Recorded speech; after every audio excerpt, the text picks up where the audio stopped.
He's an old head. Youngins are really starting to get on my damn nerves. He's a purveyor of nonsense. He's a Georgia high school coaching job influencer. His favorite Bible verse is, Jesus wept. He's the man of constant sorrow, Chris Lamb. Yeah.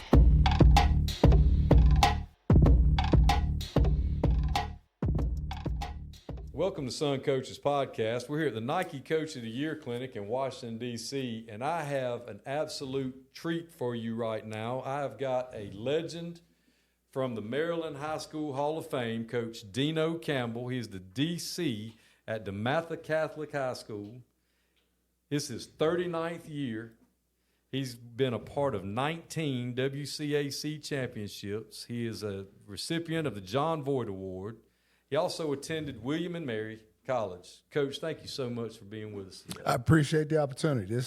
I'm looking forward to this, actually. Coach, I just met you out in the lobby. I saw that you were speaking, and I heard you telling stories, and I just knew I had to try to figure out a way. I knew I had better chairs in here than what you were sitting in, and I said, man, there's another old head out there. Maybe he'll come in here and tell us some stories. Coach, how did you get started coaching? Did you play college ball first, or? Here's the crazy part about this thing is I knew in my heart of hearts I was going to play in the NFL. And then, so I was an all-man football player in high school. That's a local thing or whatever. And I ended up going to William and Mary to play college football. I tore my ACL early in my career, and my career was cut short. So now when I wrap up school, I'm still angry because I just knew I should still be playing. And so I got home, and the head coach at DeMatha at the time, which is where I went to high school as well, is a gentleman named Bill McGregor, who I still coach with to this day. And I was kind of like one of his pet players in high school. I made the varsity baseball team as a freshman. He was the varsity baseball coach, and made the varsity football team as a sophomore. He was my linebacker coach. So he's like my second daddy. And so I get back from college, and I asked my father, who bless his soul, was my best friend in life. And I said, man, what do you think? And Coach McGregor called me up. He says, do you want to come coach?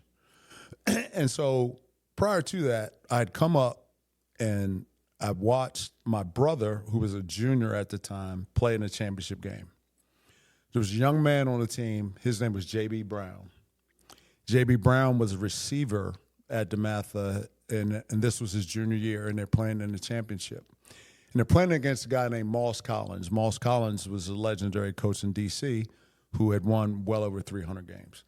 And so J.B. dropped the touchdown pass in that game, and he was distraught. And DeMatha lost. So now my first year I come back, and now my brother's a senior, and I'm getting ready to help coach, and we wind up in a championship game again, and JB caught the ball this time, and he spiked the football, and it was emphatic, and I knew from that point I was in. You were hooked. I was done. That's all you needed to see. JB went on to play 10 years in the NFL. He played corner for the Miami Dolphins and somebody else, I can't remember. Then he came back and coached with us for a couple of years. He's still around, but great guy. And that right there was the beginning of it for me. And then the voyage it just never ends. So how long have you been at DeMatha as a coach? I started there in 77, got back and coached in 86, I guess it was. So I've been there. And then I ran into some issues with one of the old head coaches because Bill McGregor had left for a while. So we kind of parted ways. I went to St. John's College High School for 2 years. And then Bill McGregor came back to DeMatha, so I went back to DeMatha. So basically in my 39 years coming up in August, it'll be 37 at DeMatha and 2 at St. John's.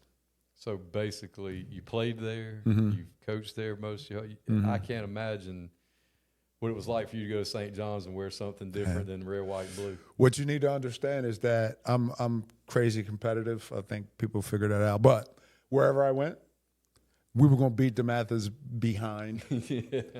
And so I was going to choose somewhere. Either I was going to choose somewhere that was a national power, which I had an opportunity to go do, and it just didn't work out.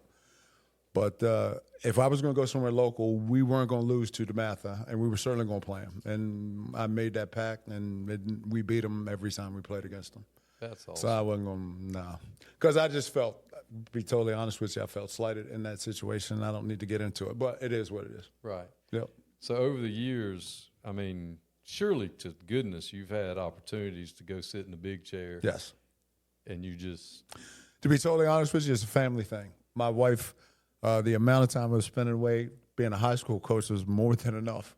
It's really tough to go and be a college guy and recruit and do all that stuff. It just wasn't going to work at the house. And be totally honest with you, unless you're coaching at Nebraska or Penn State or somewhere, I'm coaching better athletes than a lot of these colleges, and I'm just telling you the truth.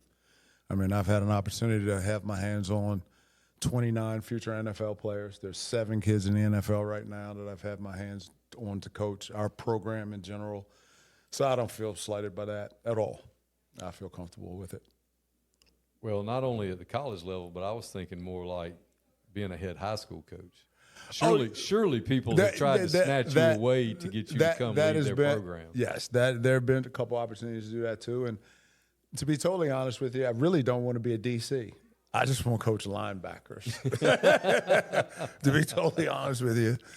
And the reason it spiraled into this is because when I was 40 years old, I got my knee replaced. I got my knee replaced in April. I was 40 years old. I'm 61 now. And by the time it got to be April, May, June, May-ish, I knew then I was not going to be able to coach the way I wanted to come August. So I hired a guy to come do it. And so that first year of being on basically what I call being on the sideline, it was hard those first 6-8 weeks. But then I realized it was better for the program for me to kind of step back and let guys like Coach Key and Coach Rushing do that and let me kind of oversee the whole thing. That's when my growth actually began, really. Being the brains of the opera, getting paid for what you know instead of what you can do. I had my second back fusion this year, and I'm on a younger staff, and I'm 3 years away or 4 years away from when I can retire, and I've kind of stepped back, and I'm getting paid more for what what's up here than which ain't much. Yep. What's up here than what I can physically do. Yeah, and I mean, just the joy and the being around the kids that you've been able to, the lives that you've been able to. Coach, it's crazy. It's like, for instance, there for a stretch, and then I was gone, and I'm back, and it's close to it again. We're averaging about 10, close to 11 kids a year going off to college to play football for free. So my biggest job isn't really the X's and O's and the wins and the losses. They come. If you're doing it right, they will come. My biggest job is making sure these young men are in the right position to go to college for free. There are kids that, we can't get them in the right spot because it's going to hurt our program too much. It doesn't happen very often, but most importantly, we have to get the kids in the right position because that's why they're coming to our place. They're coming to our place so they can go to college for free. So we got to make sure that's right. And so we've got to make sure we get the body types right. We got to make sure we get those kids in positions so where they can be successful. And then beyond that, we got to teach them some football. I mean, to where, we want our freshmen to go off when they're seniors and go off to play. Like, I got a kid that comes back from Penn State, okay? He's playing for this intricate, they're running a whole bunch of this and a whole bunch of that, and he comes back and says, Coach, this is all good. We run the same stuff. That's what I want to hear. That's what I want to hear. So he can go and play and be ready for that. That's what I want. And so we've been, I was telling the group, when I got the gig, I mean, I was the assistant linebacker coach, and then the guy who was his DC left. He played at the school. He's down in North Carolina, still a great friend. But so my first game, I'm out there, and I'm thinking, I know everything. Shoot, I've been playing. I've been coaching. Shoot, I've been coaching 8 whole years. I know everything. Shoot. We went out there. It was a tight end and trips to the field and one back, and I'm in a wide tackle 6, and I have my thumb squarely up my behind because I know I have no idea what I'm doing. So I said, this can't keep happening. It's not going to happen again. So a good friend of mine, he's still a great friend of mine. He's he's either the CEO or the vice president of the CBS affiliate in Orlando. At the time, he was in Seattle. And so I was going to take a trip out there. And I said, man, is there any way you can connect me with the Washington team. This was when they had Steve Entman and those guys, and they're winning Rose Bowls. And he said, man, maybe I can do it, because he was in sportscasting at the time. I said, lo and behold, I get out there, and my man has set me up with Don something, I forget his name now. And from that day forward, I've never looked back.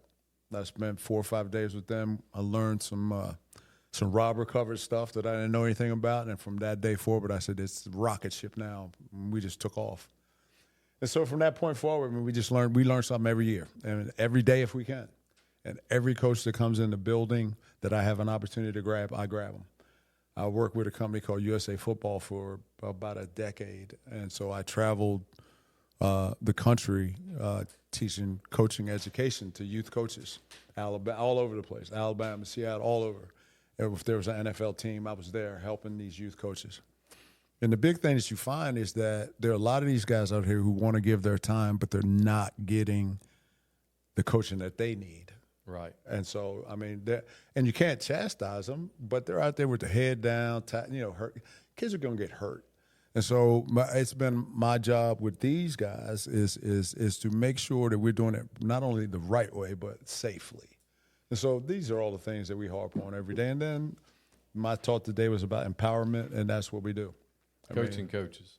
And not only coaching coaches, but making sure that the players can coach themselves. So each kid is going to coach another kid. That's part of it. So if you're standing over there, you ain't standing over there with your you're coaching another guy. And that's just how that's going to work. But at the end of the day, I mean, it's got to be theirs. It's not mine. It's not Coach Key's. It's not Coach Rushing's. It's theirs. And once you can make it theirs, the sky is the limit. You'd be amazed at what they can do when you let them go do it. When you relinquish your ego and let the kids just shine. Because I get guys come up to me after games, and I said this, oh, man, you called a great game, and I just snicker. I'd be like, our secondary calls 85, maybe 90% of our coverages. There's no checks and all that. Nope, they see the surface. This is what we're running this week. This is, and they call it. It's simple enough. We changed it by the series, and they're off and running. I had a kid, the first time we were doing this, he wanted to call he called a blitz. And I don't let him do that, but he called it. He came off. He's like, Coach, I stuck my chest out and made the call. I said, yes, you did, and if you do it again, I'll kill you. But he knew after that. Right. Now he's the smartest kid I ever coached. But that's what we want. We want those kids to leave with that type of fervor and that type of love of football. And you don't do that if you're just telling them what to do instead of coaching them on how to do it and letting them internalize it. That's just my personal opinion. No, I agree 1,000%. I was telling one of the younger coaches in here earlier today, about 13 years ago, I was the defensive coordinator at Americas, and we were playing a team out of Albany, and we were in trips, and we had our coverage, and everybody wanted to know how we were able to do what we did, and I said, I say base check, and then I stand there and watch. That's it. And they've been coached during the week to the point that they recognize what's in front of them. They know what's coming. They decide. So anyway, they come off the field, and we had our regular, we were going to play the trips. Well, they come over, and I always said, are we good? And they even made a T-shirt that year that said, are we good? Because that was what I said all the time. Exactly. So they came off, and they said, Coach Lamb, can we play one to trips? And I said, I don't know, can we? Yes, sir. I mean, we worked it. We got it, Coach. We got these guys. We play one to we can lock them down. We can play one to trips. I said, all right. I'm gonna let y'all the ones out there playing, and we have worked it. If y'all can handle it, I'm gonna let you do it. And they handled it. We had a pick six. We won 6-0. It was the perfect defensive game. I didn't do anything. I said base check, and like you said, I let them. And I told that young coach, I said, the more that you let them, because they're the ones out there playing, not me. They know what's going on. If you've prepared them, I agree with that 1,000%. So what I'm going to say to you is when you first started doing it, how did you feel about it? How did I feel about it? Yeah, just turning it over to them. It didn't bother me a bit. My head coach was about lost his mind, but it didn't. I got the same response because I believed in what we were doing. I knew that they were prepared. I knew we had put the work in Sunday through Thursday to have them ready, and I knew that if they did get stuck, that we would be there like a daddy's supposed to be, right, to help them. Hey, baby, it's okay. You're fine. Just tweak it a little bit, and then let them go back and play some more. 100%. And I think we've gotten away from that now, society-wise. It's crazy. We don't let them fail anymore. And they got to fail. You have to. Because at the end of the day, this is what we try to get across. And somebody was missing it out there. Is that our back seven, if all 7 of those kids are playing the same covers, I don't care what it is, we can make it through a play. Thank you. If he's wrong, I coached offensive line 2 years ago, and we're running whatever, and I had to tell him. I said, "Look, guys, Hamby, that was our center.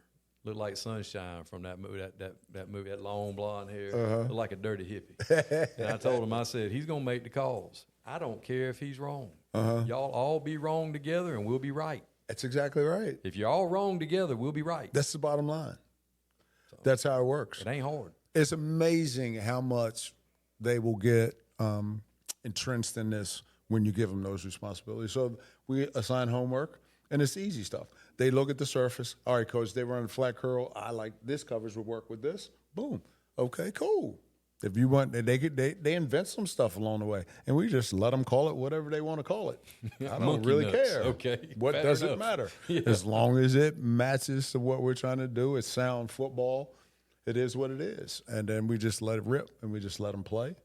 Man, that's awesome. And there's no. I used to be. Coach would tell you, he's what? How old are you now, Maul? 40. Okay, 44. I was a fire-breathing dragon when I first started doing this craziness. And there was one day, and I don't remember why, but I got home and I looked in the mirror and I had a headache because I had a headache every day because I went to practice hollering and screaming and this and that, blah, blah, blah, blah, blah. I said, what am I doing? This is ridiculous. And from that point forward, it's just been one mellow step to the next. But they work harder, because we give them an opportunity to just go out there and be themselves and just go do it. I was talking the story earlier today. I had a kid, great kid, wonderful athlete. He hit a kid 3 yards out of bounds on the other team's sideline, crushed him. Not sure why. He had something going on with him that play. Didn't even ask. He crushed the kid, got up, came off the field, yellows everywhere, comes off the field, comes over to me. I said, I won't say his name. I'll say, hey, you smarter than that, right? He said, yeah, coach. I said, go sit down. And that was that. He's done. He knew it. There's no need to cuss and fuss and do all that stuff. You're smarter than that, right? And I'll never have to say that to that kid again, ever. Simple. Because we learn too, don't we? Yes. I mean, it's amazing. I'm 10 years younger than you, but I'm listening to you say the same exact things that I'm telling younger coaches. I'm like, look, we used to think discipline was hollering and fussing and cussing and carrying on. Yeah. And you think, well, when I played, I didn't really respond to that. Never. Now, we grew up in a different era where you looked at the coach and you said yes, sir, and you did what he told. But in your head, you're going, man better get out my face when all this carrying on don't make no sense. You don't think these kids are the same way. Exactly. They're going to respond the same. And you back them into a corner and going to give them but one way out. They know, you're preaching to the choir. I mean, it's crazy. Awesome. Because I'm going to tell you what, when I was playing ball, there was a couple things I always knew. You were never going to get on me about effort, because I was always going to do that. Now, it may not be as good as the next guy, but you were not going to get on me about the whole effort thing. And so to me, after that, it's then all correction. See, because after that, you need to coach me to get it right. And so in my head, I always thought, you can holler and scream all you want. I'm better than that guy, and you ain't going to take me out, because that's how that's going to work. That's just how I felt about it. Yes, sir. And that's how I try to get my kids to be like, look, you play hard enough for me not to take you out, that's the guy you want to be. But if you come to me, talk, coach, I don't want to hear it. Don't even want to hear it. So it just is. We're brutally honest with these cats, because it is what it is. I mean, there's going to be somebody nipping at your heels the rest of your life. It ain't starting right now. Honesty. Oh. If they know that you're fair and you're honest and you love them, and they know that you're always going to be fair and honest, kids appreciate that. Oh, yeah. And they watch us so much. They watch every little thing we do. They're looking for you to lie to them, because they get lied to so much everywhere else. Yep. We're their safe spot. Yep. And they know, now, what are they saying now? Based. And it was real for a while. He's just real. you know. Yeah. And he's just real. He Yeah. just tells it like it is. He's just real. He keeps it real. Yeah. Now he's based. Yeah. Well, Yeah. well, son, I'm not gonna lie to you. Yeah. It don't do neither one of us no good. None. It does nothing for anybody. I just don't get it. I've never got it, but it's like one of my things with parents. It's like I stumbled on this years ago too. It's like when I see a disgruntled parent, I know it's coming. You can see it from a mile away. The first thing I asked the parent is, I said, man, you really want to hear the truth about your son? You'd be amazed at how many parents are like, what is he getting ready to say to me? Because at the end of the day, they're not at practice. They're not in the weight room. They're not in study hall. Those parents aren't anywhere. They're hearing one side of the story, the one that their son or their daughter is telling them. So they don't really know. And then they say, yeah, sure. And I say, all right, bring your son over. And then we really go through what is going on with your son. And a lot of times the parents are like, I didn't know that, and I didn't know that, and I didn't know that. Very rarely do you get all the way to the next step, which is they're not real happy so far. The next one is, and the last one, I've only had one parent respond this way. I say, let's go back to the school and let's watch the film. They don't want to see the film. Eye in the sky, don't never lie. They don't want to see the film. I had one parent make it to the parking lot from the practice field. By the time we got to the school, he was like, it's all right, I'm not going to. And that was that. You squash it real quick. So we're in a competitive situation, obviously, at the high school I'm at. It's all boys, 850, 800 boys, whatever. Extremely competitive. We have what do we got? About 175 kids play football with 3-and-3 programs. And every last one of them thinks they're the next Herschel Walker. Or I'm speaking because you're from Georgia. Right. And you know very well that they're not. I mean, so you got to deal with it. So it's all part of it. Well, I heard you out there telling stories, and in 39 years, you've got to have some fantastic ones. Go on, let it ride. Tell us. I've got a few. I got one. I got a couple. I got a couple for you. Matter of fact, I can use his name because I am. We had a set of brothers that came to us from the Cameroon. Okay, their name was Ari and Cyrus Kawanjo. They started at Alabama for 3 years, 2.5, 3 years between the two of them. One was the left tackle. That was Cyrus. He was the younger brother. And Ari was the older brother. They're a year apart. They're both 6'7". Good gracious. Oh, they're freaks. I mean, just flat freaks. Saban came in our gym and saw Cyrus, the younger brother. I was telling him. He went over the bags for like 2 or 3 minutes. He was like, it was done. It was right on it. Plus, he'd already had the older brother there. So, boom. So the first time, this is the first game, but it was the first, I don't know if it was the first, second game of the year. It really doesn't matter. But it's the first time I'm recognizing Ari, the big brother. So we're playing a team up in Delaware, and we go down. We get the ball first. We go down and score. All right, so the defense goes on the field. Go out, stop, and punt. Ball's, boom, get the ball back. We go down and score again. So now Ari, who's 6'7" and 315 pounds, so he's a pretty big fella. He comes running off. Our offensive coordinator, bless his soul, he passed away a couple months ago. But bottom line is, Tim was his name. He's like, all right, go back on the field. We're going for two. Cool. Goes off. We complete the 2-point conversion. He's running back off. Ari goes over to Coach. He's like, Coach, what is the 2-point conversion? He had no idea. In the Cameroon, they played soccer and ran track. That's all they did. And it's that size. So, man, we got a big kick out of that. That same family. Oh, it was insane. They went on to play. Went on to play in the NFL. I got pictures of them. I went to the game where Ari was playing with the Redskins and Cyrus was playing with the Broncos in D.C. I got pictures of both of them after the game. So, I mean, they went on to play in the NFL for years. He didn't know what a 2-point conversion was. All right. Fantastic. I had another kid. This was the late 90s. Like, it's late in the game. It's late in the game, and we're calling into the quarterback, take a knee. So the quarterback, So the quarterback comes up, takes the snap. The right guard takes a knee. Just like you're talking about. And we're looking out there. We're like, what is that guy? He had no idea. He just took a knee. The right guard took a knee. The right guard is out there taking a knee. This is what we do. It's football. And even at DeMatha Catholic, who's a world power, who's a national power. DeMatha Catholic, it happens. I have kids. We have a kid. Well, one of the kids in the NFL right now. His name is Nick Cross. Phenomenal kid. Came to DeMatha. Never played football before in his life. His parents were from the islands. I'm not sure Jamaica. One of them comes to DeMatha. Shows up with freshman football. Nobody even knew who he was. He's playing defensive end. Comes to the varsity as a sophomore. We're like, oh, my God, look at this kid. We move him to our strong safety. His junior year, we go out to play Gorman out there. Now he's playing our weak safety. I'm like, man, this kid's a freak. Come to find out, the safety next to him is pretty good, too. His name is DeMarco Helms. Nick, his mom and dad, did not want him to play football. So I used to have cookouts at my house for the defense. The whole defense would come to the house in the summer 4 or 5 times. The parents would bring the food, etc. That night, I grabbed Nick's mom. I said, Miss Cross, I said, please, you need to understand.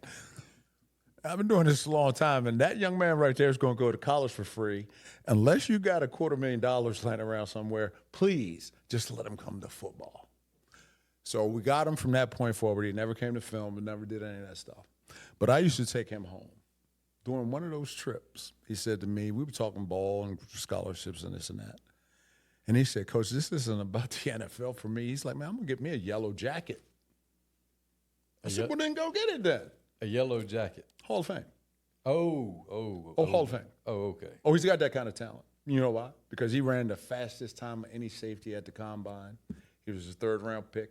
He just started with the Indianapolis Colts, 2nd year with the Colts. I got a beautiful picture of him. He sent me an autographed jersey. But that kid right there never played football before. And that kid just signed a $5 or $6, whatever $1 million contract because he was dedicated enough to come do that. And the kid who played with in that same secondary went on to play for Nick Saban. Now he plays with the Falcons. He was a freshman or rookie with the Falcons. So that was the same secondary. So you're coaching all these studs. You're coaching a nationally relevant, more than relevant, just y'all play a national schedule. But yet you still will tell them to take a knee, and the right guard will take a knee. And we're sitting around, and no, I'll say that to say this is, a lot of schools sit around and go, oh, DeMatha Catholic doesn't have to worry about the problems we got. They ain't dealing with the same things we got. And you over here looking at me like, okay. Yeah, I got guys that didn't know what a 2-point conversion was. Yeah. We still, over the years, you've seen. Oh, yeah. We see it all. I mean, it just is because they're what still it is. kids. Just because they're tall and fast, they can run and jump, doesn't mean that they still youngins. They still do crazy stuff. The way some of these kids look nowadays, you think they're grown men, but they're not. I mean, and every last one of them have a story. And that's the other thing as coaches we need to find out, we need to understand, because they're not going to volunteer that information to us. So I try to every now and again. They'll see me grabbing kids like, man, how was your day? Just little stuff that just gets them over the top. But at the end of the day, it's about empowerment and giving your ego away. I can't be the smartest guy in the room. That's the stupidest thing I've ever heard. The smartest guys in the room need to be those guys out there that I'm looking at, because I need information from them. And that's what this whole thing is about. And don't second guess the stuff. Every call I've ever made in my life has been a great call. You know why? Because it just was. That's the way I feel about it. It is what it is. Did we execute it? Maybe, maybe not. But it was a great call in my mind, so I can't be out there second-guessing myself. We can't do this if I'm out there second-guessing myself. Just make the call, stick with it, and that's what I try to get these kids to understand as well. Well, Coach, I could sit here and talk to you on this podcast and keep you, if you would, forever, because I could learn so much from you, but I won't do that to you. I've got your contact information. Yep. I would love to do this mobily with you again, just to hear more from you. I appreciate so much you spending time with us today. Well, when I get mine revived, I have a podcast. It's called Step to the Mic. We've had Dawn Staley on. We've had Jawan Bentley. We've had the head basketball coach of Notre Dame. We've had some folks on. So I need to get your contact information because we're going to do the same with you. Well, do you have any websites or anything that you do on the side? I know you said you work with American football coaches. Yeah, I worked with USA Football for years. USA Football, and you no longer do that? I'm out of that now. So you're out of that? Yeah. Okay. Well, I mean, is there anything after – are you just going to do this till you can't do it anymore? I'm going to do it until I can't do it anymore. It's really that simple. Okay. I mean, because look,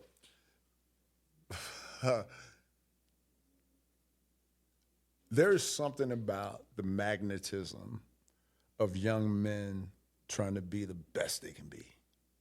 And so I'm not going to sit here and tell you falsehoods. I couldn't coach at a program where the kids don't want to be awesome. I can't be around kids who don't want to be that great. Are complacent with mediocrity. Yeah, they got to want to be great. Now, whether or not they are, that's a whole nother story. But at least they got to want to be. And so that's been the good thing about coaching at a place that kids aspire to be that. They aspire to be great in the classroom. They aspire to be great on the football field. And they know that it's not going to be easy. Like, we got a kid that's starting for Penn State right now at their weak safety. And in practice, I mean, and I can tell, nowadays you just can see it. We were 7-on-7, we'd be on the minus 20 or the plus 20. And my man would, the ball be in the flat, and my man would chase the kid 80 yards to tag him. And so Poindexter, who's the DB coach up there, he said, man, what about this KJ kid? I said, well, he's going to be pretty good. He's a pro. I mean, he's a 10-year pro. If he stays healthy, Dex, he's a 10-year pro. He's like, because he's coached some of my kids before. One of them still in the league, Rodney McLeod, just 10 years with Cleveland and others. But I said, man, he's a – and then I saw Dex. Dex came to one of our games this year. He's like, man, you didn't also tell me he's a psychopath. Man, this dude – we had 2 concussions in our entire football season his senior year. You know why? Because he was drilling cats on our – we had a kid, a DB, locked up on a receiver, and here comes this – just ran right through his head. Our own kid. But that's the type of kid that you that's what you want. Those are the type of heat-seeking missiles you want. Fire-breathing dragons like you were back in the day. Point them in the right direction. Well, Coach, I sure do appreciate it. Thanks for being on with us. You're welcome. And I can't wait to see what you guys do here this year. I'm looking forward to it. Thanks, Coach. Thank you.